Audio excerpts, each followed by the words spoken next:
MLC Addanki Dayakar ఉన్నారు, మాట్లాడదాం. HCU భూములకు సంబంధించి కేటీఆర్ ఆరోపణలు, 10,000 కోట్ల స్కాము, బీజేపీ ఎంపీ సహకారం, రేవంత్ రెడ్డితో కలిసి ములాఖత్ అయి చేస్తూ ఉన్నట్టు స్టేట్మెంట్. నేను చెప్తాను, ఇది కూడా ఏ ఇలాగనే కాకుండా చూసుకో మిత్రమా. ఎందుకంటే ఈ పులకేసి వేషాలు ఎందుకు అంటున్నా నేను. ఈరోజు ఆరోపణలో కూడా స్టాంటిటీ ఇంపార్టెంట్. దీనికి సంబంధించిన వివరాలకు పూర్తి స్థాయిలో మీకు 4 గంటలకు డిస్క్లోజ్ అవుతుంది మొత్తం దానికి సంబంధించిన. కానీ ఇక్కడ నేను ఏమంటున్నానంటే, ఒక ఎంపీ అని అన్నాడు, ఆ ఎంపీ ప్రకటన చేయడానికి ఏం సమస్య, లేకపోతే ఏమన్నా బ్లాక్మెయిల్ ఆ ఎంపీ పేరు మీద ఏమన్నా. According to rule of law ఆ భూమికి సంబంధించిన అంశంలో ఫస్ట్ మీరు ఏమన్నారు, అది ఫారెస్ట్ ల్యాండ్ అన్నారు. దాంట్లో పర్యావరణం ఉంది, జీవావరణం ఉంది, అక్కడ జీవకారుణ్యం దెబ్బతింటున్నది, అక్కడ ఉన్న లేళ్ళు తర్వాత జింకలు ఇవన్నీ ఇబ్బంది పడుతున్నాయని ఒక మంచి ఏఐ తయారు చేసి పెట్టారు. మీకు సెల్ఫ్ ఇంటెలిజెన్స్ లేదు కాబట్టి ఆర్టిఫిషియల్ ఇంటెలిజెన్స్ మీద ఆధారపడ్డారు. అది బూమరంగ్ అయ్యింది కాబట్టి మళ్ళీ ఏమన్నారు, అది హెచ్సియు ల్యాండ్స్ అన్నారు. హెచ్సియు ల్యాండ్స్ని మనమిచ్చిన భూమిలోనే వివాదం అయితే, ఎందుకంటే చంద్రబాబు నాయుడు గారు బిల్లీరావుకి ఇచ్చిండు కాబట్టి, బిల్లీరావు ఎవరో కూడా ఇప్పుడు మనకు ఈ జనరేషన్కి తెలియదు కానీ ఐఎంజీ భారతకి ఇచ్చిండు కాబట్టి, ఐఎంజీ భారతకు సంబంధించిన అంశంలో సుప్రీంకోర్టు ఒక డైరెక్షన్ ఇచ్చింది. ఆ డైరెక్షన్ను మనం ఫాలో అయినాం. అదే మష్రాక్ ఫార్మేషన్స్ కానీ లేదంటే పాండ్ వాటికి సంబంధించి ప్రొటెక్ట్ చేయాలని చెప్పి సుప్రీంకోర్టు ల్యాండ్ మనకు జడ్జిమెంట్ ఇచ్చేటప్పుడే దాంట్లో భాగంగానే ఇచ్చింది. అయితే వీళ్ళ ఏఐతోని సుప్రీంకోర్టే భయపడదు ఒకటేసారి, ఏం జరుగుతుంది ఇక్కడ అని చెప్పేసి మళ్ళీ ఒక రిజిస్ట్రార్ని వేసింది. ఆయన రిపోర్ట్ ఇచ్చిండు. రిపోర్ట్ ఇచ్చినాక అక్కడ ఇప్పుడు ఏది ఫారెస్ట్ తరహా, ఇప్పుడు వాల్టా సంథింగ్ చట్టంలో ఫారెస్ట్ అది ప్రైవేట్ ల్యాండ్ అయినా సరే గవర్నమెంట్ ల్యాండ్ అయినా సరే ఫారెస్ట్ నేచర్ ఉంటే కూడా దాన్ని ప్రొటెక్ట్ చేయాలనేది న్యూ యాక్ట్ ఒకటి వచ్చింది. ఒకవేళ దాన్ని నగరం పరిస్థితులు ఉన్నప్పుడు దానికి కొన్ని అదనంగా ఉన్నాయి, వాటిని ఫాలో అయినరా లేదని కూడా ఈరోజు అడిగింది. ప్రతి దానికి సమాధానం చెప్తూనే ఉన్నాం. ఇప్పుడు ఇది కాదని మనోడు కొత్తగా ఏం చేసినట్టే, మీరు 10,000 కోట్లు తెచ్చిండు, ఒక ఆయన ఎంపీ ఉన్నాడు, కంపెనీ ఉన్నది, ఆ కంపెనీకి ఇట్లా అన్నారు. ఇప్పుడు ఇది టీజీఐఎస్కి ట్రాన్స్ఫర్ అయిన జీవోనే ఉండే. మీకు హిస్టరీలో ల్యాండ్ హిస్టరీలో ఇంకా మీకు టీజీఐఎస్సీనే ఎంటర్ కాలే. ఇప్పుడు కానప్పుడు ఇది ప్రభుత్వ భూమి అవునో కాదో అన్నప్పుడు ఈ భూమి తనఖాను యాక్సెప్ట్ చేసిండ్రు, వీళ్ళకి 10,000 కోట్లు ఇచ్చిందని అంటున్నారు. చూద్దాం, దాని మీద రేపు ప్రభుత్వము వివరణ ఇస్తుంది, మేము చెప్తాము. కానీ ఈ నర్మగర్భంగా ప్రకటనలు చేసి మీడియా అలర్ట్ పెంచుకోవడం తప్పితే దీంతో నువ్వు సాధించింది ఏంది మిత్రమా అంటే ఆరోపణలేక.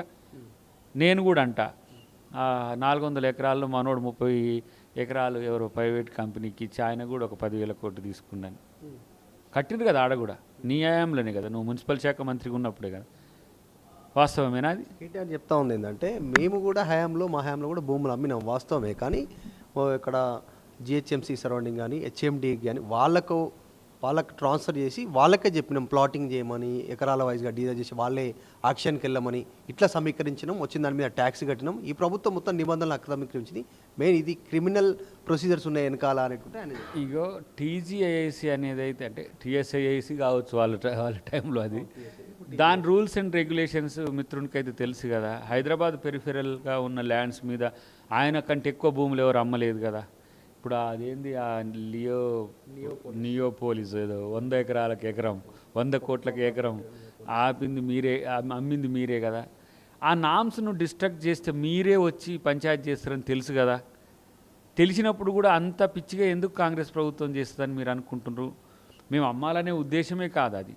దాని దృష్టిలో కొన్ని కంపెనీలకు ఇప్పుడు మనము 60,000 కోట్లు, 40,000 కోట్లు, 30,000 కోట్లు పెట్టుబడులు పెట్టడానికి మొన్న దావోస్కి వచ్చింది. ఇప్పుడు వాళ్ళకు ల్యాండ్ అలకేట్, ఇప్పుడు 4th సిటీ అంటేనే ఆడ ఒక తీరుగా పెడితిరి, ఈడ ఇస్తామంటే ఈడ ఒక తీరుగా పెడితిరి, లగచర్లు చేస్తామంటే లగచర్లు ఒక తీరుగా పెడితిరి, ఔటర్ రింగ్ రోడ్కి ఎక్విజిషన్ అంటే అదొక తీరుగా పెడితిరి. మీరేమో తెగనమ్మి 7 లక్షల కోట్ల రూపాయలు తెచ్చుకోవచ్చు, 4,23,000 ఎకరాలకు సంబంధించి భూమిని సేకరించవచ్చు, 50,000 కోట్ల రూపాయల భూమిని అమ్మి ప్రైవేట్ వ్యక్తులకు దారదత్తం చేయొచ్చు. 400 ఎకరాల్లో ఇప్పుడు 75-80 ఎకరాల్లో ఉంటుంది. ఇప్పుడు మనం చదువు చేయాలనుకుంటున్న భూమికి సంబంధించిన ఎక్స్టెంట్. ప్రపంచ పర్యావరణం మొత్తం పడిపోయింది, అసలు మొత్తం స్టేట్ రెవెన్యూ మొత్తం నాశనమైంది. ఒక 1,00,000 కోట్లు అన్నారు, ఇప్పుడు 10,000 కోట్లకు వచ్చింది, రేపు మళ్ళీ 10,000 కోట్లకు 1000 కోట్లకు వచ్చి మళ్ళీ 100 కోట్లకు వస్తాడేమో. కానీ ఇదంతా కూడా ఈ ఇష్యూ ద్వారా ప్రభుత్వానికి ఏదో నెగిటివిటీని ఆపాదించడానికి చేసిన కుట్ర తప్పితే ఇద్దరు మిత్రులు కూడా ఎవరు బీజేపీ బీఆర్ఎస్ మిత్రులు చేసింది ఏమీ లేదు. నేను ఒక్కటే బీజేపీ మీదే ఆరోపణ చేస్తున్నారు దయాకర్ గారు. ఆయన ఇప్పుడు 10,000 కోట్ల స్కాము, నెక్స్ట్ 65,000 కోట్ల స్కామ్ చేయబోతా ఉన్నారు, ఇది వదిలేస్తే నెక్స్ట్ అక్కడికి వెళ్తారు అనేటువంటిది. మీ ఏఐని కిషన్ రెడ్డి ఆయన మనోడు బండి సంజయ్ ఎట్లా హ్యాండిల్స్లో పెట్టుకున్నారు, మీరు క్రియేట్ చేసింది మీ మాట నమ్మే కదా. మరి హ్యాండిల్స్ నుంచి ఇప్పుడు తీసింది ఎందుకు? సుప్రీంకోర్టు ఎంటర్ అయిన తర్వాత సాధికారిక కమిటీనే కాదు, పబ్లిక్ డొమైన్లో కూడా మీరు అవాసు పాలైండ్రు. మీరు చేసిన ఏఐతోని మొత్తం ఏదో సినిమాలో తీసుకొచ్చి దీంట్లో పెట్టి చేసింది అందరూ మీ మీద నమ్మకమే పోయింది. కేంద్ర మంత్రులు వాళ్ళిద్దరు ఎవరు, కిషన్ రెడ్డి బండి సంజయ్ తప్పుదో పట్టించినట్టే కదా నీవు నీ టీం. దాన్ని ఎవరు తయారు చేసిరని తేలుతుంది తర్వాత విషయం. కానీ ఇక్కడ మళ్ళీ బీజేపీ ఎంపీ దీంట్లో ఉండని మళ్ళీ మన కొత్త రాగం అన్నాడు. అందుకనే పులకేశి రాజా అని చెప్తున్నా. అందుకనే మరి ఈ ఎంపీ పేరు కూడా చెప్పాల్సిన సందర్భం ఉంది. వాటిని వాస్తవాలను కూడా బయట పెట్టాలి, ఊకనే అనడం కూడా కాదు. ఎటొచ్చి అక్రమం జరుగుతుంది అక్కడ అని చెప్తున్న ఈయన భారత్ రాష్ట్ర సమితి తెలంగాణ శాఖ వర్కింగ్ ప్రెసిడెంట్ వేరు. భారత్ రాష్ట్ర సమితి మీకు నిజంగా చిత్తశుద్ధి ఉండి భూములు అసలు ఇట్లా పర్యావరణాన్ని కాపాడాల్సిన బాధ్యత మీకు మీ పార్టీకి ఉంటే భారత్ రాష్ట్ర సమితి కాబట్టి చెప్తున్నా. ఛత్తీస్గఢ్లో 2,72,000 ఎకరాల పైచిలుకు భూమిని 92,000 చెట్లను కొడుతుంది బీజేపీ ప్రభుత్వం, కూతవేటు దూరంలోనే. పోయి అక్కడ కూడా కొట్లాడండి మీకు దమ్ముంటే. మేము కొట్లాడుతున్నాం ఆడ.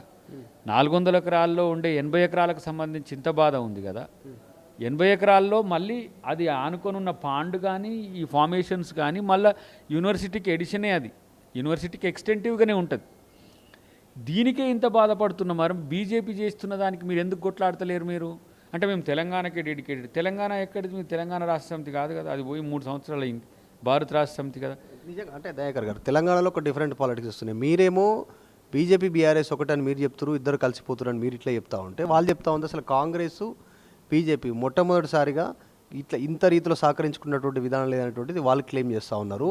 చెప్తూనే కొద్దిసేపటి క్రితం బీజేపీ ఎంపీ అరవింద్ మాట్లాడారు.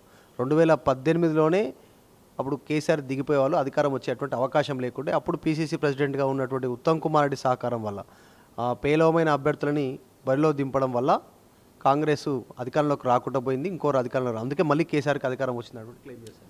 Uttam Kumar Reddy garu a dedicated soldier to the nation. Aravind garu సరే వారి నేపథ్యం సరే ఇప్పుడు వచ్చి రాజకీయాల్లోకి వచ్చింది నాకు తెలియదు, కానీ సోల్జరే కాదు జెట్ ఫైటర్ ఆయన మిగ్ సంబంధించి. అంత డెడికేటెడ్ వ్యక్తి మీద ఆయన ఆరోపణలు చేయడం అంటే ఆ రోజు నేను కంటెస్టెడ్ కదా మిత్రుడు అరవింద్కు నేను ఇవాళ ఒక సవాల్ విసురుతున్నా. అది హైకోర్టులో ఉంది కేసు నాది. మీరు కదా మిషన్లన్నీ సహకరించేటట్టుగా చేసి 18 కేసులు పెండింగ్లో ఉన్నాయి ఇప్పుడు హైకోర్టులో. ఈవీఎంలతో కేసీఆర్ని గెలిపించి ఉత్తమ్ కుమార్ రెడ్డి గారి మీద అంటారా? ఉత్తమ్ కుమార్ రెడ్డి గారి సతీమణి కూడా ఆ కోదాడ విషయంలో హైకోర్టులో కేసు ఉన్నది. అంటే ఆయన మీద అనడం ద్వారా వీళ్ళు ఏంటంటే బీఆర్ఎస్ కాంగ్రెస్ కలిసి ఉన్నదని చెప్పే ఒక నోషన్ చేయడానికి చూస్తున్నాను. నేను అంటున్నా ఈరోజు మీకు నిజంగా చిత్తశుద్ధి మీ ప్రభుత్వానికి ఉంటే 18 కేసులు హైకోర్టులో ఉన్నాయి, లేదంటే ఈసీని ఎంటర్ చేసి ఈ కేసులకు సంబంధించిన మా ఆబ్జెక్షన్స్ను రిజాల్వ్ చేయమని. నువ్వు గెలిపించింది మీరు. ఇంకా చెప్తున్నా అంటే నీకు ఇది నోట్ ఇది ఎవరు చెప్పరు, నేను చెప్పాల్సిన సందర్భం వచ్చింది. 2013లోనే రాజ్నాథ్ సింగ్ గారు పదే కాంగ్రెస్లో నేను విలీనం చేస్తా అంటుంటే, కాంగ్రెస్లో విలీనం చేస్తా తెలంగాణ అంటుంటే మేమున్న సందర్భంలోనే ఆయనను నువ్వు కాంగ్రెస్లో విలీనం చేస్తే మేము తెలంగాణ ఎందుకు ఇవ్వాలని చెప్పి అంటే మమ్మల్ని అందరినీ పక్కకు పంపించేసి ఆయనతో మాట్లాడుకొని మీరిద్దరు కలిసి మన కాంగ్రెస్తో నుండుకు మాతో నుండని చెప్పి వాళ్ళు పొత్తు లేకుండా ఇండైరెక్ట్గా సహకరించిన తీరు మాకు తెలుసు. ఏ బిల్లులో తెలంగాణ జేఏసీలో అప్పుడు తెలంగాణ జాయింట్ యాక్షన్ కమిటీలో ఉన్నాం ఇంకా అప్పుడు కడియం శ్రీఆర్ గారు మేమందరం కొంచెం ప్రకాష్ జవదేకర్ చాలా సీరియస్గా కంటెంట్ చేస్తున్నాను నేను ఏమంటారు మీరు కాంగ్రెస్లో కలుపుతా అంటే మేమెందుకు మీకు సహకరించాలని అని ఇక ఫటాఫట వేస్తున్నాను క్వశ్చన్స్. ఇక మేమందరం కొంచెం ఇట్లా అనుకొని బయటకు వచ్చిన తర్వాత వాళ్ళు మాట్లాడుకున్నారు. తర్వాత నేను అంటున్నా, మీరు బీజేపీకి ప్రభుత్వం కేంద్రంలో వచ్చిందని అనుకూలంగా ఉన్నారా, లేదంటే కంపల్సరీ పరిస్థితిలో ఉన్నారా, లేదంటే కొన్ని పర్మిషన్స్ రావాలి కాబట్టి వాళ్ళకు లొంగి ఉంటే మంచిది అనుకున్నారా, మీరు అవినీతి అక్రమాలు చేసినందుకు వాళ్ళకు సరెండర్ అయితే మంచుకుంటారా అనుకున్నారా? బీఆర్ఎస్ వాళ్ళ ఇష్టం. కానీ ఏ చట్టం విషయంలో కూడా బీజేపీని బీఆర్ఎస్ వ్యతిరేకించలేదు టిల్ టుడే. వాళ్ళు అదే క్లెయిమ్ చేస్తా ఉన్నారు. నేను వస్తే కేసీఆర్ కుటుంబాన్ని జైల్లో వేస్తాను రేవంత్ రెడ్డి 1.5 year అవుతుంది అధికారంలోకి వచ్చి, ఇంతవరకు ఒక్క దాంట్లో నిరూపణ చేయలేకపోయారు, వాళ్ళను పంపే పరిస్థితి లేదని. ఇప్పుడు కాళేశ్వరంకి సంబంధించి ఉన్న పలంగా నిర్ణయం తీసుకోవడానికి ప్రభుత్వం అరెస్ట్ చేసేది ఉంటే ఆలోచిద్దాం. అది కోర్టు అకార్డింగ్ టు ప్రాసెస్. ఇప్పుడు అక్కడ ఏంది క్రైమ్ కమిట్ అయితే దాని ఎగ్జిక్యూషన్ ఎట్లా అనేది కూడా చట్టాలు చూసుకుంటాయి, ప్రభుత్వం కాదు అది చూసుకునేది. ప్రతి విషయంలో ప్రాసిక్యూషన్ నడుస్తుంది కదా. ఇక్కడికి వస్తారు కదే, మీరేమో కేసీఆర్ అరెస్ట్ చేసి కేసీఆర్ జైలుకు పంపిండు రేవంత్ రెడ్డిని అని క్లెయిమ్ చేస్తూ ఉన్నారు. అప్పుడు కూడా ప్రభుత్వాలు, అప్పుడు కూడా కోర్టులే కదా, అప్పుడు ప్రభుత్వం కాదు. అప్పుడు మళ్ళీ ఇప్పుడు ఎందుకు రేవంత్ రెడ్డి పంపలేదు? ఇమీడియట్గా ఇప్పుడు ఏసీబీకి సంబంధించిన కేసే ఉంది. ఇక్కడ సంబంధించిన ఏదైతే ఈ ఫార్ములా రేస్ విషయంలో ట్రాన్సాక్షన్స్ అనేది ఎకనామికల్ ట్రాన్సాక్షన్స్, వాళ్ళ మాదిరిగా కమిట్ అయిందని వాళ్ళే కమిట్ అయిపోయి చేసినట్టుగా కాంగ్రెస్ ప్రభుత్వం చేయదు. ఆర్థిక నేరం తేలాలి, దానికి సంబంధించిన విషయంలో కోర్టు నిర్ణయం తీసుకొని పోలీసులకు ఆర్డర్ ఇస్తుంది తప్పితే రేవంత్ రెడ్డి గారు అరెస్ట్ చేసేది కేసీఆర్ గారు అరెస్ట్ చేసినట్టుగా ఉండదు. ఇప్పుడు ఫర్ ఎగ్జాంపుల్ నేనే ఉస్మానియా యూనివర్సిటీలో శ్రీకాంతాచారి చనిపోయిన రోజు సింబాలిక్గా నేను చచ్చిపోవాలని మురళీ ముదిరాజ్ చనిపోయింది. మేమందరం కనెక్ట్ అయిపోయినాం అక్కడికి. స్టూడెంట్ లీడర్స్తో పాటు మేము కూడా ఉన్నాము. ఒంటేరు ప్రతాప్ రెడ్డి గారు కూడా ఉన్నారు, ఇప్పుడు వారి పార్టీలో ఉన్నాడు. ఆ రాత్రి మేము పరామర్శకు పోతే పోలీసులను కొడుతుంటే, పోలీసుల మీద యాసిడ్స్ పోయాలని చూస్తుంటే మేము ఆపి ఒక రూమ్లో మేము సెల్ఫ్ అరెస్ట్ అయ్యి విద్యార్థులను ఆపితే ఇమ్మీడియట్గా మమ్మల్ని బయటకు తీసుకొచ్చి 7 కేసులు పెట్టి ఆ నుంచి తీసుకొచ్చి పోలీస్ స్టేషన్లో పెట్టి పోలీస్ స్టేషన్ నుంచి జైలుకు పంపించింది. మీ మాదిరిగా అట్లా మేము చేయం, నియంతృత్వం కాదు, ఇదేం రాజరికం కాదు. చట్టాన్ని న్యాయాన్ని ఇప్పుడు మీరే అంటారు ఎట్లా చేస్తారు సార్, అకార్డింగ్ టు రూల్ చేయాలి కదా అని అంటారు. కాబట్టి తప్పు చేస్తే డెఫినెట్గా శిక్షారులే, ఈ రోజైనా రేపటికైనా. కొన్నిటి మీద ఆధారపడి ఆపుకోవచ్చు, కొన్నిటి మీద ఆధారపడి తొందరగా చేయవచ్చు, కానీ మొత్తానికైతే తప్పదు. చివరిగా ఎస్సీ భూములకు సంబంధించి ఏం జరగబోతుంది, ఏం చేస్తుంది ప్రభుత్వం, ఎట్లాంటి స్టెప్ తీసుకుంటుంది? నిజంగానే ఐసీఐసీ ద్వారా 10,000 కోట్లు తీసుకుంది కాబట్టి అదే ఫార్మాట్లో ముందుకు పోతుందా, నిజంగానే ఆగిపోతుందా? సాధికారిక కమిటీ సూచనలు చేస్తుంది, మా పార్టీ డైరెక్షన్స్ ఉన్నాయి.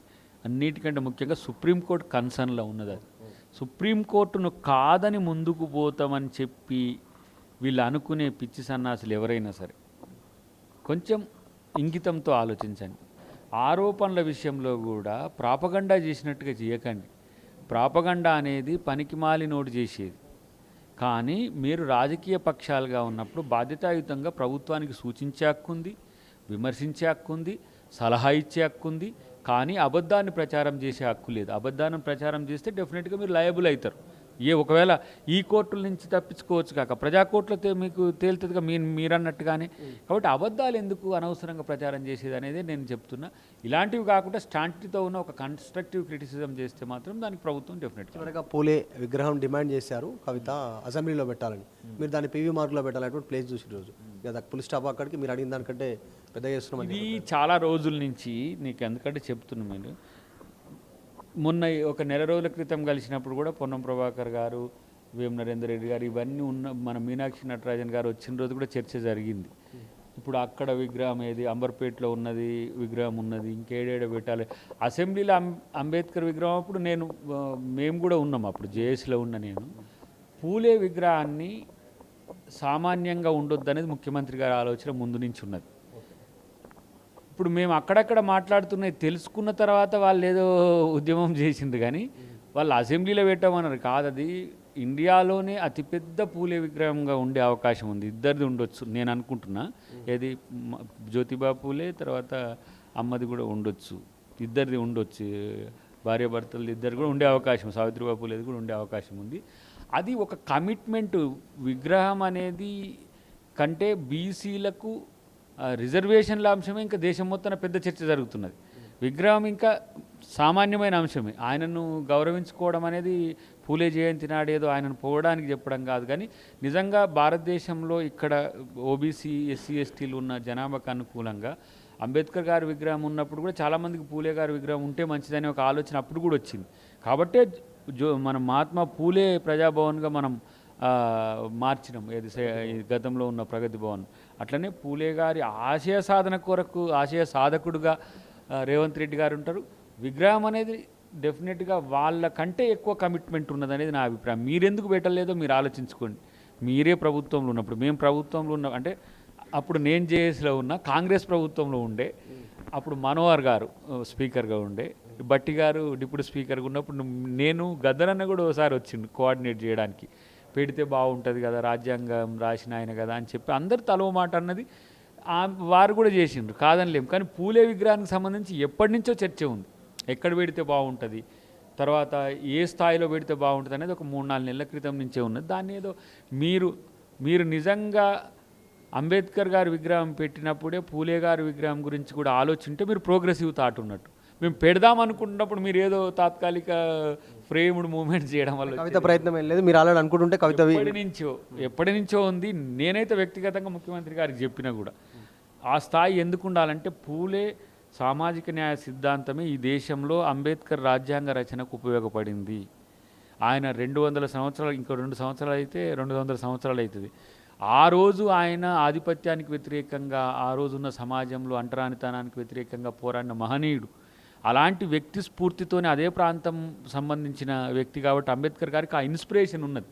కాబట్టి అలా ఒక మోడర్న్ కాన్స్టిట్యూషన్ వరల్డ్లో వచ్చింది ఇండియన్ కాన్స్టిట్యూషన్ అంటే ఆయన కూడా ఒక కారణం. కాబట్టి అలా వారికి సరైన గౌరవం, సరైన ఒక ఏమంటాము ప్రభుత్వ పరంగా వారికి జరగాల్సిన గౌరవం జరగాల్సిన సందర్భం ఉంది, జరుగుతుంది. అది రేవంత్ రెడ్డి గారు డెఫినెట్గా చేస్తారు. ఇది హెచ్సి భూములకు సంబంధించినటువంటి విషయంలో సుప్రీంకోర్టులో ఉంది అంశం, సుప్రీంకోర్టు మానిటరింగ్ చేస్తూ ఉంది, దానిపైన క్లారిటీ ఇచ్చే అవకాశం ఉంది, ఆల్రెడీ కమిటీ కూడా ఉంది కాబట్టి అని చెప్తా ఉన్నారు. దాంతోపాటు పూలే విగ్రహానికి సంబంధించి పూలే దంపతుల విగ్రహం పీవీ రోడ్లో పెద్ద ఎత్తున ఉండే అవకాశం ఉంది. దేశంలోనే ఇప్పుడు ఉన్నటువంటి అన్ని పూలే విగ్రహాల కంటే పెద్ద విగ్రహం ఉండే అవకాశం ఉంది. దాంట్లో భాగంగానే ముఖ్యమంత్రి ఆలోచన చేస్తున్నటువంటి అద్దంకి దయాకర్ చెప్తా ఉన్నారు ఎమ్మెల్సీ. వీడియో జర్నలిస్ట్ కోటితో మధు మల్కేడ్కర్, హైదరాబాద్. మరిన్ని వీడియోస్ కోసం ఛానల్ ని సబ్స్క్రైబ్ చేయండి. లేటెస్ట్ అప్డేట్స్ కోసం వాట్సాప్ ఛానల్ ని ఫాలో అవ్వండి. అండ్ లింక్ డిస్క్రిప్షన్ లో ఉంది.